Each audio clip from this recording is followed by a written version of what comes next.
আজি আমি অসম আৰু মেঘালয় চৰকাৰে এটা বন্ধুত্বমূলক আৰু সৌহাৰ্দ্যমূলক পৰিৱেশত আলোচনাত মিলিত হওঁ।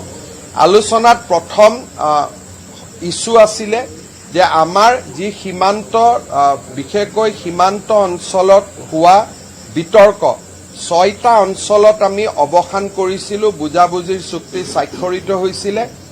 তাত আমি 15 আগষ্টৰ আগতে বাউণ্ডৰী পিলাৰ মৰাৰ বাবে আমি সিদ্ধান্ত লৈছোঁ। মেঘালয়ে কেইটামান এৰিয়া আমাৰ পৰা বিচাৰিছে নতুনকৈ এখন গাঁও, কিন্তু লগত এইটো আমাক প্ৰতিশ্ৰুতি দিছে যে তাৰ বিপৰীতে সম পৰিমাণৰ মাটি তেওঁলোকে অসমক দিব। আমি এই বিষয়ত এসপ্তাহৰ ভিতৰত এটা সিদ্ধান্ত ল'ম।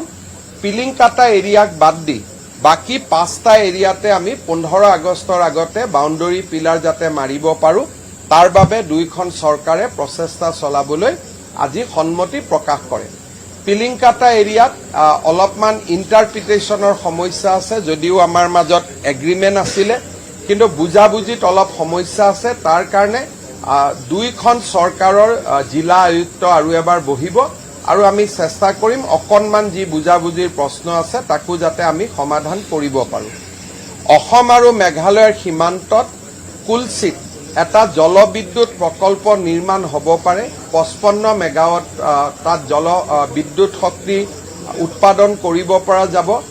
বিদ্যুৎ শক্তিতকৈও ডাঙৰ কথা যে কামৰূপ আৰু গোৱালপাৰাৰ এটা বিস্তীৰ্ণ অঞ্চলত জলসিঞ্চনৰ বাবে পানী পোৱা যাব।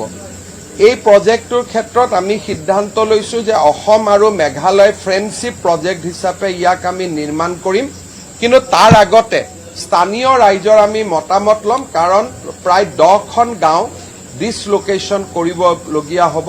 গতিকে গাঁৱৰ ৰাইজৰ লগত কথা পাতি তেওঁলোকৰ সন্মতি লৈ আমি ভৱিষ্যত কাৰ্যব্যৱস্থা আমি আগবাঢ়ি যাম। গুৱাহাটী মহানগৰীৰ বানপানীৰ ওপৰত আজি প্ৰথমবাৰৰ বাবে অসম আৰু মেঘালয় চৰকাৰ একেখন টেবুলত বহে। অসম চৰকাৰে সম্পূৰ্ণভাৱে কেনেকৈ গুৱাহাটীৰ কৃত্ৰিম বানপানীত আমি 3টা পইণ্টত মেঘালয়ৰ পৰা বহুত পানী পোৱাৰ কাৰণে গুৱাহাটীত কৃত্ৰিম বানপানীৰ সমস্যাৰ সৃষ্টি হৈছে, তাক এটা আমি প্ৰেজেণ্টেশ্যনৰ জৰিয়তে তেখেতসকলক বুজাব চেষ্টা কৰোঁ। মেঘালয়ে আমাৰ কথাখিনি সম্পূৰ্ণভাৱে বুজিছে, কিন্তু তাৰ লগে লগে এইটো কথা যে এই গোটেই পাহাৰবিলাক ব্যক্তিগত মানুহৰ, মেঘালয় চৰকাৰে তাক কিমান শাসন কৰিব পাৰে, তাক কিমান ৰেগুলেশ্যন আনিব পাৰে, বিষয়টো পৰীক্ষা কৰিব লাগিব। আমি সিদ্ধান্ত লৈছোঁ যে north east space application centre, যিটো আমাৰ 8খন ৰাজ্যৰ উমৈহতীয়া অনুষ্ঠান, এই অনুষ্ঠানটোৱে খানাপাৰা, বাহিনী, জুৰিপাৰ আৰু যোৰাবাট এই গোটেই অঞ্চলটোৰ ছেটেলাইট মেপিং কৰিব। ক'ৰ পৰা পানী আহে, কেনেকৈ পানী যায় তেওঁলোকে তাক চাব। 3 মাহৰ ভিতৰত আমাক ছেটেলাইট মেপ দিব আৰু তাৰ পিছত এই ছেটেলাইট মেপৰ আধাৰত কেনেকুৱা ধৰণৰ ইণ্টাৰ ষ্টেট প্ৰজেক্ট ল'লে দুইখন ৰাজ্যই কেনেকৈ যৌথভাৱে সমস্যাটো সমাধান কৰিব পাৰে, তাৰ বাবে গোটেই কথাখিনি আমি IIT ৰুৰকীৰ ওচৰলৈকে লৈ যাম আৰু IIT ৰুৰকীয়ে আমাক যি এটা সমাধান দিয়ে সেই সমাধান আমি বাস্তৱত ৰূপায়ণ কৰাৰ বাবে চেষ্টা কৰিম। মই মেঘালয়ৰ মুখ্যমন্ত্ৰী ডাঙৰীয়াক ধন্যবাদ জনাইছোঁ যে প্ৰথমবাৰৰ বাবে মেঘালয়ৰ মুখ্যমন্ত্ৰীয়ে গুৱাহাটীলৈ আহি গুৱাহাটীৰ সমস্যাৰ সম্বন্ধে তেখেতে বুজ লৈছে। মেঘালয়ৰ মন্ত্ৰী পল লিংডো, গোটেই মুখ্য সচিবকে ধৰি, আৰু আটায়ে এটা কথা অনুভৱ কৰিছে যে আমি দুইখন ৰাজ্যই কিবা এটা কৰা উচিত। আৰু মই ভাবোঁ আজিৰ দিনটো আমাৰ বাবে এটা স্মৰণীয় দিন। অন্ততঃ বহুদিন স্থবিৰ হৈ থকা ব্যৱস্থা এটাক আজি আমি কিছু আগুৱাই লৈ যাবলৈ সক্ষম হৈছোঁ। আমাৰ মেঘালয় আৰু অসমৰ মাজত এই এৰিয়াটোত আমি সমাধান কৰিছিলোঁ আৰু তাৰ চুক্তি বা বুজাবুজিও আপোনালোকক আমি জনাইছিলোঁ। গতিকে এই এৰিয়াটোৰ একাংশ মেঘালয়ত পৰে, একাংশ অসমত পৰে, কিন্তু চুক্তিখন স্বাক্ষৰ হোৱাৰ পিছত 2-এটা জেগাক লৈ পেলাই ডিফাৰেঞ্চ আকৌ দেখা গৈছে। সেইকাৰণে আজি আমি 2টা জিলা আয়ুক্তক দায়িত্ব দিছোঁ যে তেওঁলোকে টেবুলত বহি চুক্তিখন যাতে ইণ্টাৰপ্ৰেট কৰে। আৰু ইয়াক আমি দিয়া বা তেওঁলোকে লোৱাৰ কথা নহয়, গোটেই এৰিয়াটো মেঘালয়ে ভাবে যে মেঘালয় এৰিয়া, আমি ভাবোঁ আমাৰ এৰিয়া। লখিমপুৰ 1 পইণ্ট বেচিকেলি ৰঙা নদীৰ বানপানী the flood water from Ranga Nadi is creating a lot of difficulties for the people of Lakhimpur. I have visited that place.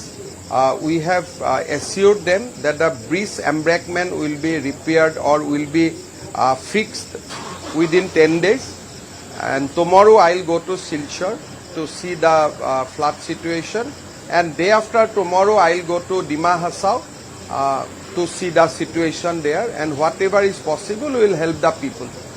Ohomot Brahmaputra গুৱাহাটীত বিপদসীমাৰ ওপৰেদি বৈ আছে কিন্তু আমাৰ বাবে এটাই সুখৰ কথা বা আমি এটা সন্তুষ্টিৰ কথা বুলি কম যে ডিব্ৰুগড়ত ফ্লাড ৱাটাৰ বঢ়া নাই ডিব্ৰুগড়ত যোৱা 3 দিন আগতে বাঢ়িছিলে ডিব্ৰুগড়ৰ পানীটো গুৱাহাটীত আহিছে গুৱাহাটীত আজি বিপদসীমাৰ ওপৰত আছে ইনফেক্ট গুৱাহাটীৰ পানীতকৈ ব্ৰহ্মপুত্ৰৰ পানী আজি ওপৰত আছে আৰু কিন্তু পানীটো যেতিয়া নামি যাব নতুনকৈ অহাৰ সম্ভাৱনা নাই কাৰণ ডিব্ৰুগড়ত বৰষুণ মানে অৰুণাচলত বৰষুণ হোৱা নাই কিন্তু প্ৰেডিকচন মতে অৰুণাচলত এইকেদিন বৰষুণ হৈয়ে থাকিব বহুত সময়ত আমি ভাবো যে চীনৰ পানী ব্ৰহ্মপুত্ৰত আহে কিন্তু ব্ৰহ্মপুত্ৰত 65% পানী অৰুণাচলৰ পৰা আহে 65% of water actually comes from Arunachal Pradesh আৰু সেই কাৰণে অৰুণাচলৰ বৰষুণৰ ওপৰতে গুটেইটো নিৰ্ভৰ কৰে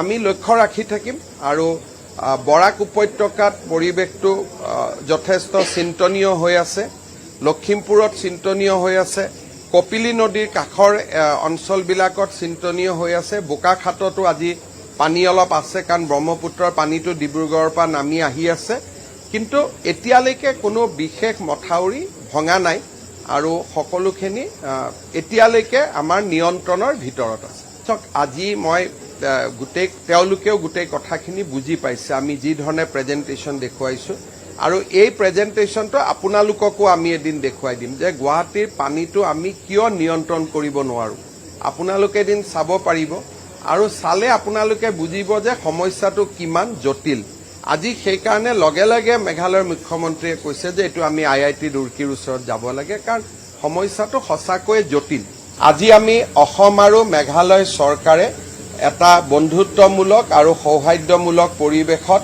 আলোচনাত মিলিত হওঁ আলোচনাত প্ৰথম ইস্যু আছিলে যে আমাৰ যি সীমান্ত বিশেষকৈ সীমান্ত অঞ্চলত হোৱা বিতৰ্ক 6টা অঞ্চলত আমি অৱসান কৰিছিলো বুজাবুজিৰ চুক্তি স্বাক্ষৰিত হৈছিল তাত আমি 15 আগষ্টৰ আগতে বাউণ্ডাৰী পিলাৰ মৰাৰ বাবে আমি সিদ্ধান্ত লৈছো মেঘালয়ে কেইটামান এৰিয়া আমাৰ পৰা বিচাৰিছে নতুনকৈ এখন গাঁও কিন্তু লগত এইটো আমাক প্ৰতিশ্ৰুতি দিছে যে তাৰ বিপৰীতে সমপৰিমাণৰ মাটি তেওঁলোকে অসমক দিব আমি এই বিষয়ত এসপ্তাহৰ ভিতৰত এটা সিদ্ধান্ত লম পিলিংকাটা এৰিয়াক বাদ দি বাকি 5টা এৰিয়াতে আমি 15 আগষ্টৰ আগতে বাউণ্ডাৰী পিলাৰ যাতে মাৰিব পাৰো তাৰ বাবে দুইখন চৰকাৰে প্ৰচেষ্টা চলাবলৈ আজি সন্মতি প্ৰকাশ কৰে পিলিংকাটা এৰিয়াত অলপমান ইন্টাৰপ্ৰিটেশনৰ সমস্যা আছে যদিও আমাৰ মাজত এগ্ৰিমেন্ট আছিল কিন্তু বুজাবুজিত অলপ সমস্যা আছে তাৰ কাৰণে দুইখন চৰকাৰৰ জিলা আয়ুক্ত আৰু এবাৰ বহিব আৰু আমি চেষ্টা কৰিম অকনমান যি বুজাবুজিৰ প্ৰশ্ন আছে তাকো যাতে আমি সমাধান কৰিব পাৰো অসম আৰু মেঘালয়ৰ সীমান্তত কুলচিত এটা জলবিদ্যুৎ প্ৰকল্প নিৰ্মাণ হ'ব পাৰে 55 মেগাৱাট তাত বিদ্যুৎ শক্তি উৎপাদন কৰিব পৰা যাব বিদ্যুৎ শক্তিতকৈও ডাঙৰ কথা যে কামৰূপ আৰু গোৱালপাৰাৰ এটা বিস্তীৰ্ণ অঞ্চলত জলসিঞ্চনৰ বাবে পানী পোৱা যাব এই প্ৰজেক্টৰ ক্ষেত্ৰত আমি সিদ্ধান্ত লৈছো যে অসম আৰু মেঘালয় ফ্ৰেণ্ডশিপ প্ৰজেক্ট হিচাপে ইয়াক আমি নিৰ্মাণ কৰিম কিন্তু তাৰ আগতে স্থানীয় ৰাইজৰ আমি মতামত লম কাৰণ প্ৰায় 10খন গাঁও ডিসলোকেশন কৰিবলগীয়া হ'ব গতিকে গাঁৱৰ ৰাইজৰ লগত কথা পাতি তেওঁলোকৰ সন্মতি লৈ আমি ভৱিষ্যত কাৰ্য ব্যৱস্থা আমি আগবাঢ়ি যাম গুৱাহাটী মহানগৰীৰ বানপানীৰ ওপৰত আজি প্ৰথমবাৰৰ বাবে অসম আৰু মেঘালয় চৰকাৰ একেখন টেবুলত বহে অসম চৰকাৰে সম্পূৰ্ণভাৱে কেনেকৈ গুৱাহাটীৰ কৃত্ৰিম বানপানীত আমি 3টা পইণ্টত মেঘালয়ৰ পৰা বহুত পানী পোৱাৰ কাৰণে গুৱাহাটীত কৃত্ৰিম বানপানীৰ সমস্যাৰ সৃষ্টি হৈছে তাক এটা আমি প্ৰেজেণ্টেশ্যনৰ জৰিয়তে তেখেতসকলক বুজাব চেষ্টা কৰোঁ। মেঘালয়ে আমাৰ কথাখিনি সম্পূৰ্ণভাৱে বুজিছে, কিন্তু তাৰ লগে লগে এইটো কথা যে এই গোটেই পাহাৰবিলাক ব্যক্তিগত মানুহৰ, মেঘালয় চৰকাৰে তাক কিমান শাসন কৰিব পাৰে, তাক কিমান ৰেগুলেশ্যন আনিব পাৰে, বিষয়টো পৰীক্ষা কৰিব লাগিব। আমি সিদ্ধান্ত লৈছোঁ যে north east space application centre, যিটো আমাৰ 8খন ৰাজ্যৰ উমৈহতীয়া অনুষ্ঠান, এই অনুষ্ঠানটোৱে খানাপাৰা, বাহিনী, জুৰিপাৰ আৰু যোৰাবাট এই গোটেই অঞ্চলটোৰ ছেটেলাইট মেপিং কৰিব। ক'ৰ পৰা পানী আহে, কেনেকৈ পানী যায়, তেওঁলোকে তাক চাব। 3 মাহৰ ভিতৰত আমাক ছেটেলাইট মেপ দিব আৰু তাৰ পিছত এই ছেটেলাইট মেপৰ আধাৰত কেনেকুৱা ধৰণৰ ইণ্টাৰ ষ্টেট প্ৰজেক্ট ল'লে দুইখন ৰাজ্যই কেনেকৈ যৌথভাৱে সমস্যাটো সমাধান কৰিব পাৰে, তাৰ বাবে গোটেই কথাখিনি আমি IIT ৰুৰকীৰ ওচৰলৈকে লৈ যাম আৰু IIT ৰুৰকীয়ে আমাক যি এটা সমাধান দিয়ে, সেই সমাধান আমি বাস্তৱত ৰূপায়ণ কৰাৰ বাবে চেষ্টা কৰিম। মই মেঘালয়ৰ মুখ্যমন্ত্ৰী ডাঙৰীয়াক ধন্যবাদ জনাইছোঁ যে প্ৰথমবাৰৰ বাবে মেঘালয়ৰ মুখ্যমন্ত্ৰীয়ে গুৱাহাটীলৈ আহি গুৱাহাটীৰ সমস্যাৰ সম্বন্ধে তেখেতে বুজ লৈছে। মেঘালয়ৰ মন্ত্ৰী পল লিংডো, গোটেই মুখ্য সচিবকে ধৰি, আৰু আটায়ে এটা কথা অনুভৱ কৰিছে যে আমি দুইখন ৰাজ্যই কিবা এটা কৰা উচিত। আৰু মই ভাবোঁ আজিৰ দিনটো আমাৰ বাবে এটা স্মৰণীয় দিন। অন্ততঃ বহুদিন স্থবিৰ হৈ থকা ব্যৱস্থা এটাক আজি আমি কিছু আগুৱাই লৈ যাবলৈ সক্ষম হৈছোঁ। আমাৰ মেঘালয় আৰু অসমৰ মাজত এই এৰিয়াটোত আমি সমাধান কৰিছিলোঁ আৰু তাৰ চুক্তি বা বুজাবুজিও আপোনালোকক আমি জনাইছিলোঁ। গতিকে এই এৰিয়াটোৰ একাংশ মেঘালয়ত পৰে, একাংশ অসমত পৰে। কিন্তু চুক্তিখন স্বাক্ষৰ হোৱাৰ পিছত দুই এটা জেগাক লৈ পেলাই ডিফাৰেঞ্চ আকৌ দেখা গৈছে। সেইকাৰণে আজি আমি দুইটা জিলা আয়ুক্তক দায়িত্ব দিছোঁ যে তেওঁলোকে টেবুলত বহি চুক্তিখন যাতে ইণ্টাৰপ্ৰেট কৰে। আৰু ইয়াক আমি দিয়া বা তেওঁলোকে লোৱাৰ কথা নহয়, গোটেই এৰিয়াটো মেঘালয়ে ভাবে যে মেঘালয় এৰিয়া, আমি ভাবোঁ আমাৰ এৰিয়া।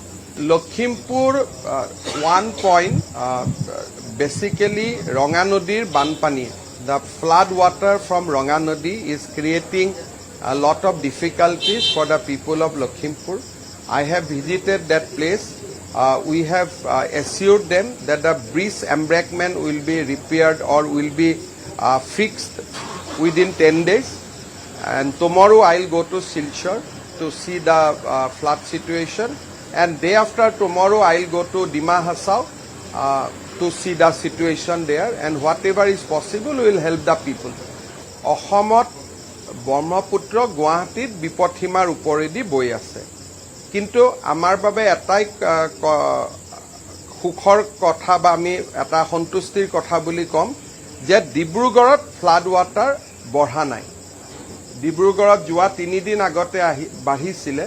ডিব্ৰুগড়ৰ পানীটো গুৱাহাটীত আহিছে, গুৱাহাটীত আজি বিপদসীমাৰ ওপৰত আছে। ইনফেক্ট গুৱাহাটীৰ পানীতকৈ ব্ৰহ্মপুত্ৰৰ পানী আজি ওপৰত আছে। আৰু কিন্তু পানীটো যেতিয়া নামি যাব, নতুনকৈ অহাৰ সম্ভাৱনা নাই, কাৰণ ডিব্ৰুগড়ত বৰষুণ মানে অৰুণাচলত বৰষুণ হোৱা নাই। কিন্তু প্ৰেডিকশ্যন মতে অৰুণাচলত এইকেইদিন বৰষুণ হৈয়ে থাকিব।